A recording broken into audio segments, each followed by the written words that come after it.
நேற்றிலிருந்தே தமிழக அரசியல் மட்டும் இல்லாம இந்திய அளவிலையும் பேசுபொருளா இருக்கிறது வக்ஃப் வாரியம். அப்படின்னா என்ன?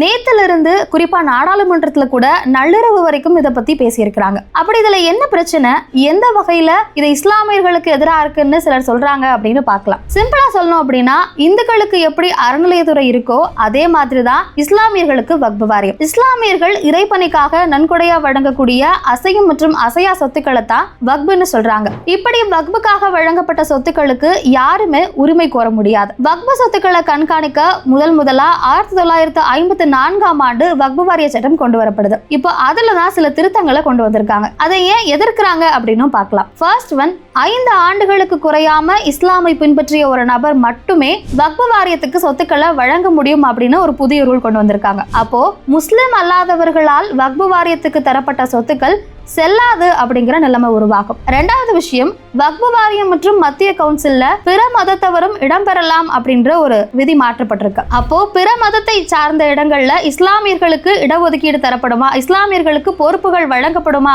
அப்படிங்கிற கேள்வி எழுது. அடுத்ததாக, வக்ஃப் வாரிய விவகாரங்கள்ல மாவட்ட ஆட்சியருடைய முடிவுதான், அரசுடைய முடிவுதான் இறுதியானது அப்படிங்கறதன் மூலம் வக்ஃப் சொத்துக்கள்ல பெரும்பகுதி அரசுடைமையா மாறிடும் அப்படின்னு சொல்றாங்க. 12 ஆண்டுகளுக்கு மேல ஒருவர் வக்ஃப் சொத்துக்கள் ஆக்கிரமிச்சிருந்தா உரிமையாளராகி விட முடியும் அப்படின்னு இதுல சொல்லியிருக்கிறாங்க. அப்போ பெரும்பாலான வக்ஃப் சொத்துக்களை வக்ஃப் வாரியம் இழந்துவிட நேரிடும் அப்படின்னு சொல்றாங்க. இப்படி பல விதிகளை மாத்தி அமைச்சிருக்காங்க. இப்படியான புதிய விதிகள் மூலமாக இஸ்லாமியர்களின் சொத்துக்களை கேள்விக்குள்ளாக்குவது, வக்ஃப் சொத்துக்களை அரசுடைமையாக்குவதுன்னு புல்டோசர் நடவடிக்கையில ஈடுபட ஒன்றிய அரசு திட்டமிடுவதா ரொம்பவே கடுமையா எதிர்க்கட்சிகள் இதை விமர்சிக்க ஆரம்பிச்சிருப்பது குறிப்பிடத்தக்கது.